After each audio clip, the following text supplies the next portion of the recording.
I don't know what it looks like, what it feels like, what it is, but I know when I get there, when I find it, it's for me. I don't know what it looks like, what it feels Welcome to Black Girl Magic Stories presents U.S. Women Pioneers, where we celebrate the remarkable women who have paved the way for future generations while making a unique mark in time. We celebrate the incredible women who have exemplified perseverance and leadership by pushing boundaries and breaking barriers. We honor the amazing Black women who see no box. This Women's History Month and every day, we give reverence to the phenomenal Black women who continue to surmount hurdles many call impossible. We love you, Black women. You are spectacular. To celebrate our list of pioneers, I'm joined by two amazing Black women, Renee and Soncheree.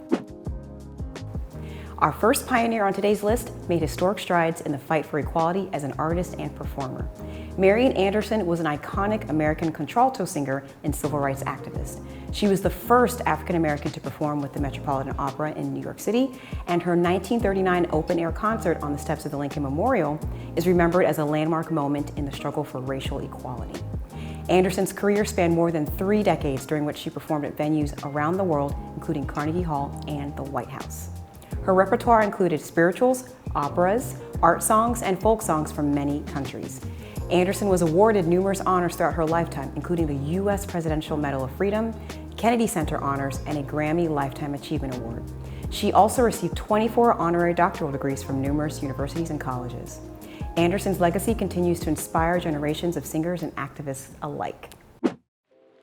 Shirley Franklin, born April 5, 1945, is an American politician and civic leader. She served as the 58th mayor of Atlanta from 2002 to 2010, becoming the first female, period, to hold the office in Georgia, notably being an African American woman presiding over a very prominent southern city. During her tenure, she was credited with restoring fiscal stability to the city and improving its infrastructure. She also worked to reduce crime and poverty, increase economic development, and improve public education. After leaving office, she continues her work in public service by serving on numerous boards and commissions. She is also a member of Delta Sigma Theta sorority. The iconic Nina Simone was born Eunice Kathleen Wayman on February 21, 1933, and passed away on April 21, 2003. She is an American singer, songwriter, pianist, and civil rights activist. She is remembered for her powerful voice and passionate performances of jazz, blues, folk, R&B, gospel, and pop music. Her songs often address issues of racism and inequality. Simone released over 40 albums throughout her career and received numerous awards, including a Grammy Hall of Fame in 2000. She was inducted into the Rock and Roll Hall of Fame in 2018. Simone's influence on popular music is still felt today. Our next pioneer is Misty Copeland, who was born on September 10, 1982. Copeland is an American ballet dancer and the first African-American female principal dancer of the American Ballet Theater. She has achieved many milestones in her career, including becoming the first African-American woman to perform the title role of Odette/Odile in Swan Lake, and was listed as one of Time Magazine's 100 most influential people in the world in 2015, gracing its cover. In addition to performing, she is a published author and has also narrated a documentary focused on her life titled A Ballerina's Tale. Her commitment to inspiring young dancers continues as she creates great strides in the world of dance. Our next pioneer is Marie Van Britten Brown, who was born on October 30th, 1922, and passed away on February 2nd, 1999. Brown was an inventor and a nurse who revolutionized home security. She and her husband created the first home security system in 1966, which included a motorized camera that could slide up and down to monitor the front door. The system also featured a 2-way intercom and remote control locks. Brown's invention was a precursor to modern home and commercial security systems and continues to keep homes as well as businesses safer for millions of people around the world. Condoleezza Rice, born November 14, 1954, is an American political scientist and diplomat. She served as the 66th United States Secretary of State from 2005 to 2009, and as the 19th U.S. National Security Advisor from 2001 to 2005. She is the first African-American woman to hold both positions. Rice was an assistant, then associate professor of political science at Stanford University from 1981 to 1993, and is currently the director of the Hoover Institution at Stanford. Rice has authored or co-authored several books on international politics and has been awarded numerous honorary degrees. Additionally, Rice has held various positions in the corporate world, including serving on the boards of Chevron Corporation, Charles Schwab Corporation, Transamerica Corporation, and the Carnegie Corporation, just to name a few. Carol Moseley Braun, born August 16, 1947, is an American politician, diplomat, and lawyer who served as a United States Senator from Illinois from 1993 to 1999. She was the first African-American woman elected to the U.S. Senate and the first female senator from Illinois. Prior to her election, she served at the Illinois House of Representatives and as the Cook County Recorder of Deeds. After leaving the Senate, she was appointed ambassador to New Zealand and Samoa by former President Bill Clinton. In 2003, she ran for the Democratic nomination for President of the United States. Our next trailblazer was the first African American to win a Pulitzer Prize. GWENDOLYN Brooks was born on June 7, 1917, and passed away on December 3, 2000. She was an American poet, teacher, and author who was the first African American to win a Pulitzer Prize for her book of poetry titled Annie Allen in 1950. Her other works include A Street in Bronzeville in 1945, The Bean Eaters in 1960, and Black Love in 1982. Brooks was also a leader in the Black arts movement of the 1960s and 70s. She served as a Poet Laureate of Illinois from 1968 to 2000 and was inducted into the National Women's Hall of Fame in 1988. Shirley, Marie, and Gwendolyn were also members of the Divine Nine. My sorority, Alpha Kappa Alpha Sorority Incorporated, the first Black Greek sorority, is also part of the Divine Nine. The Divine Nine played a critical role in activism and civil rights beginning in 1906 through today. Our next pioneer is Ida B. Wells Barnett, who was born July 16, 1862, and passed away on March 25, 1931. Wells was an African-American journalist, suffragist, and civil rights activist. She is best known for her work to end lynching in the United States. Wells documented lynchings in her newspaper articles and used her platform to speak out against racial injustice, as well as voice her support for women's rights. She was also a co-founder of the National Association for the Advancement of Colored People, the NAACP, and organized anti-lynching campaigns. Her legacy continues to inspire generations of activists and journalists today. All of the women pioneers we have spoken about today either created or existed in places that no other Black woman had occupied, and in some cases had no choice but to be the first because they blazed the trail. Renee, Soncheree, are women still fighting for a seat at the table? Yes. Absolutely. Mm-hmm. I agree with you. And so since you say yes, is the playing field even for white, Black, Indigenous, or other women of color? What do you think? Absolutely not. No, the playing field is not nowhere near even. I think Black women are blazing a trail. One of the things that I do believe Black women do is we make our own seat. We don't wait for someone to invite us. So that is, I think that is helping us to elevate in society. That's good.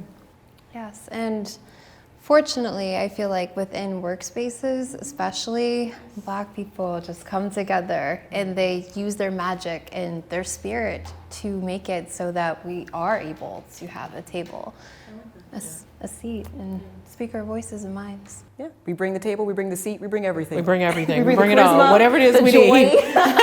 And then we convene with all the community and we bring everyone together, and whatever our agenda is, we're making it happen. For sure. Absolutely. And that's one thing when you mentioned about the Divine Nine. Yes. That's a way to bring a great seat to the table and to set the standard. Can you share more about that, please? Yeah, absolutely. So I think that in each of the 9 organizations, we each have pivotal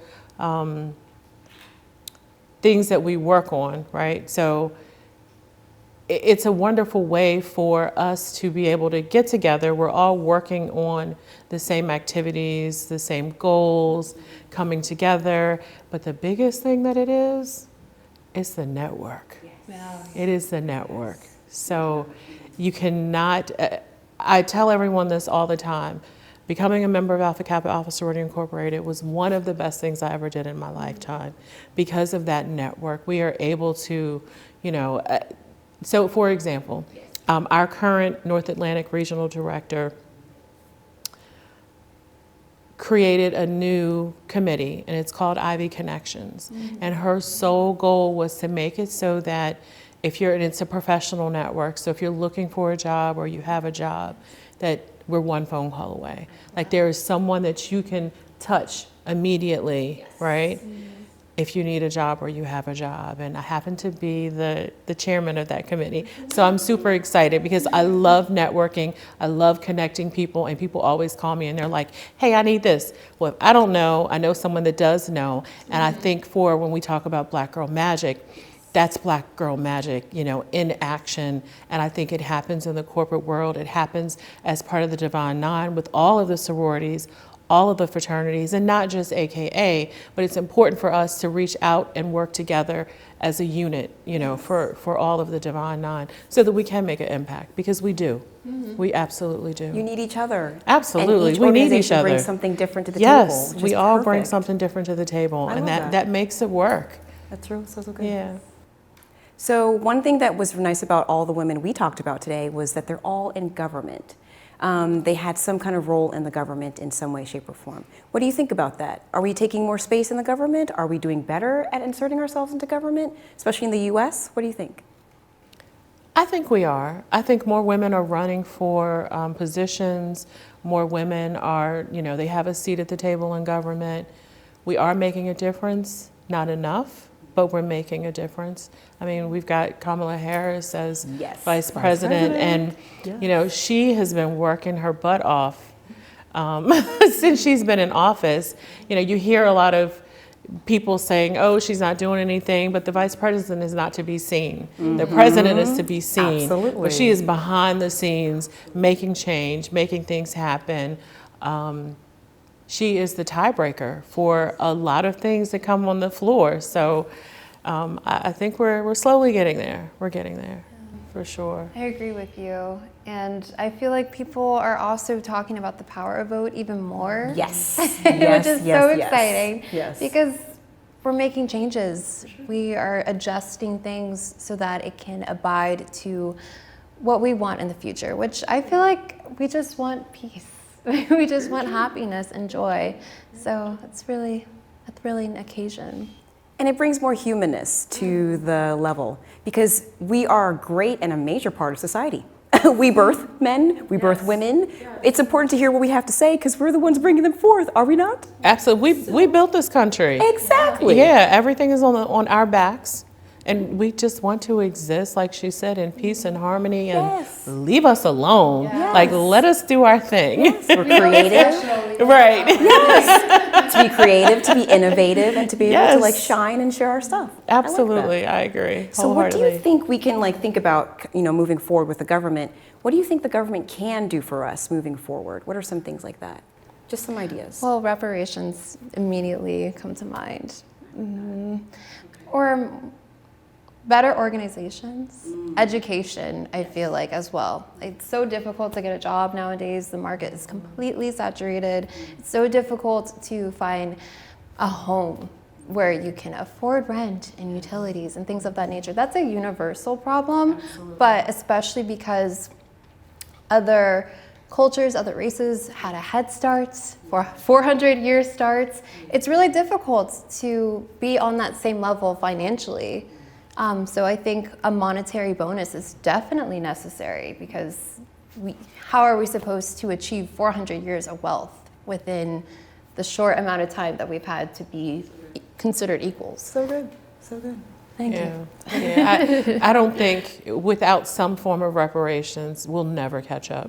It's not going to happen. I mean, land was taken from us. So it's funny that you mentioned that. I was watching something on Facebook, I don't remember, but they were talking about, well, do we really want to just give money as part of reparations? Shouldn't we give land? We should have land. We should have free education, you know, building communities, not just money, but things that will be able to multiply that money in ways that just giving us some money won't. Because I feel like this, for the majority of people, if you just give them money, they're going to go spend it. They're going to buy a house, buy a car, and so that's not even putting money back into our community. So what are those things that we can do that will multiply and really build generations of wealth so that we could potentially catch up? That's so good, because we're known for being the people that spend money the quickest. The dollar does not stay with us more than like not even 60 seconds. Nope. It's gone. It's gone. So Absolutely. being able to keep money, make it grow, and have it stay with you is very key. I also believe that equal pay is something that we definitely need to continue fighting for. Because I'm thankful for where we live now, that you can get a car, you can get a loan without having to have a cosigner always. It's not a level of dependence that we used to have, and I'm thankful for that right now, that we can do a lot of things on our own as women before where you needed a father or a brother or a husband to be able to do. But you can go out on your own and do it. We can vote on our own now, and we're working to expand voting rights. It's beautiful. So I really appreciate that we are learning what can we do each day to move us forward and move those around us forward. Yeah, and I think we are taking on that burden just naturally, because I think we're natural nurturers. Yes. And so it's just part of our spirit, and I don't mind, you know, and I think we're bringing everyone along with us. Absolutely. That's the thing that we are very inclusive, and we're very supportive. And I like that about us, that we can meet someone that we know or don't know and just rope them in. Yep, absolutely. New friends. New friends, always. I like that. It's so good. It is good. Anything else you think, just kind of like reflecting on the women that we've talked about today, just thinking about government, any other insights or thoughts? I think someone mentioned something about men in government making policy for women. I think they need to stop. If you don't have a uterus, you should not be making policy for women. If you don't have boobs, if you don't have the parts that women have, you should not be making policy for women. So I think that men need to stop. Like, they just need to stop and allow the women to sit down and write bills and laws as it relates to women, women's health care, women's rights. So I think as we continue to like learn about how to use our voice in those ways and to help others around us hear us, the thing is, many of us are not listening. We're talking, but no one's listening. And when people don't listen and they're only just trying to respond just because they heard words and filled the air, it's not always as encouraging or exciting. But as we learn to listen and we encourage others to listen, I think we'll have more change. I think so too. Yeah, like we're getting there. Slowly but surely. So, yep, absolutely. I agree. Earlier you mentioned Kamala Harris, our amazing vice president. One of the things I liked for us to discuss is gender roles. She's the first female and the first African-American female to be vice president. What do you think of that? Talk to more about She is also a member of the first Black Greek sorority, Alpha Kappa Alpha Sorority Incorporated. Yes, ma'am. I was waiting for it to hear that. I love that. That's the exciting thing. I had to get that in. I had to get it in.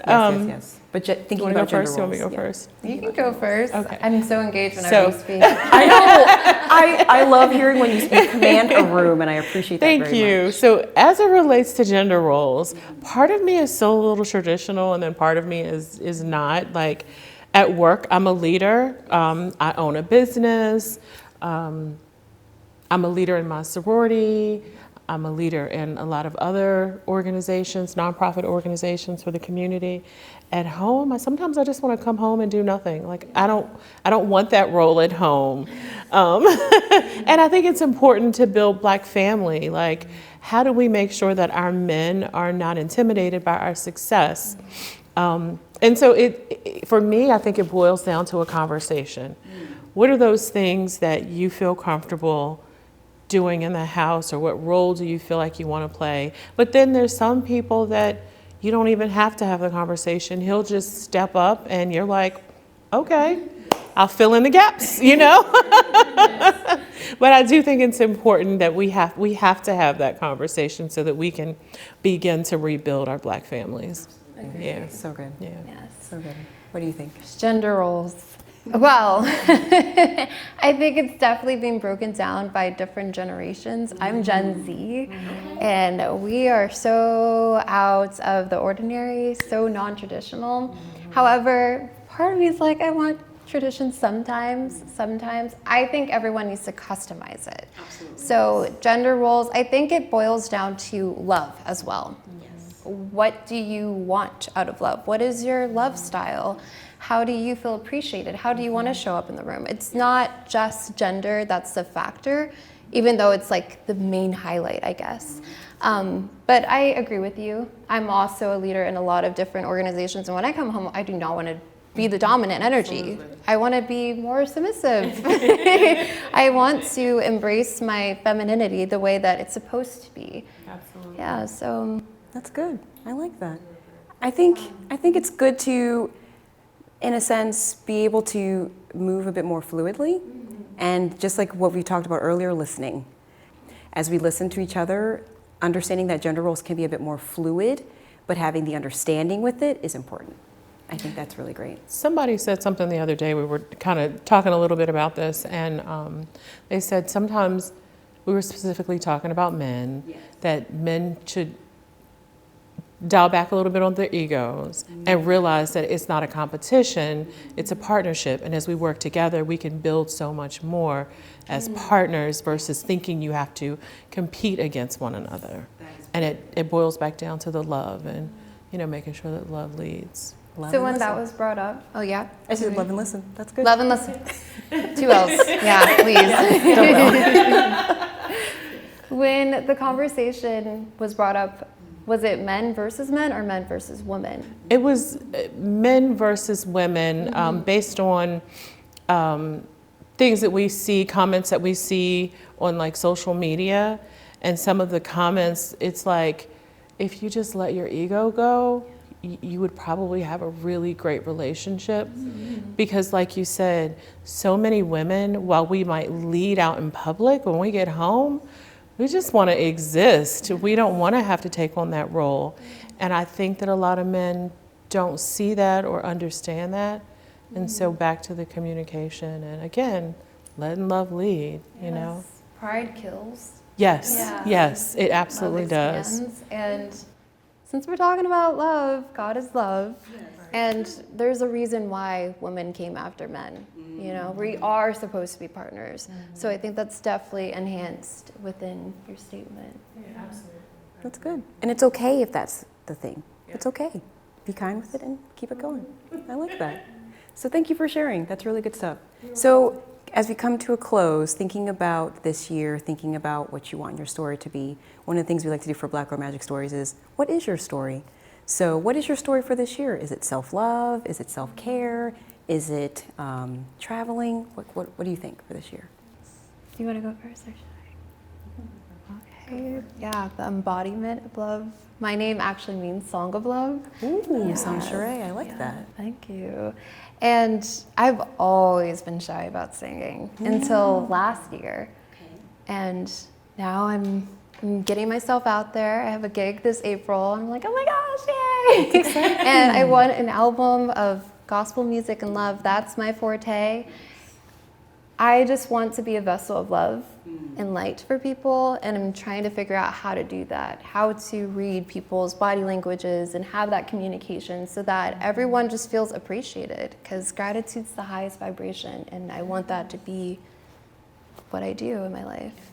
You have many women that you can draw inspiration from too, including Marian Anderson and Ella Fitzgerald and Billie Holiday and some other fine women we've talked about throughout the series. Yes, that's the thing. We're trailblazing whether we like it or not, so it's great.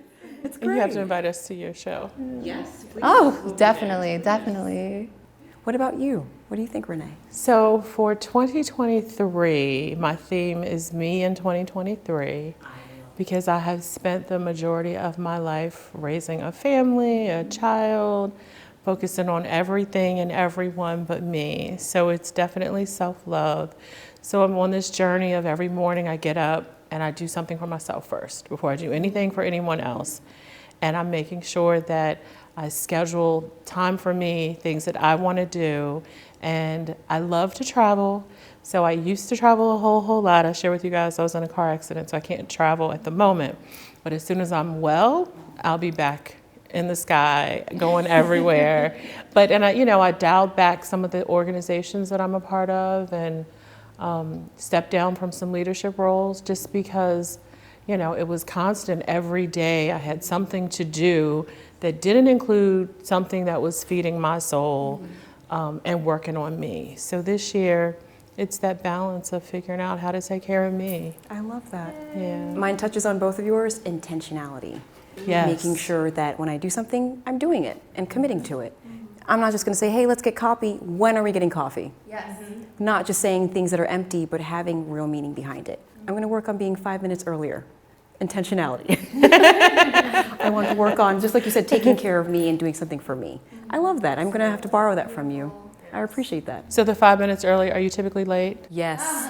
So yesterday, and I sent this to my family, I heard that people who run late typically live longer and are smarter because we just don't care. We show up and we're like, hey, we're here.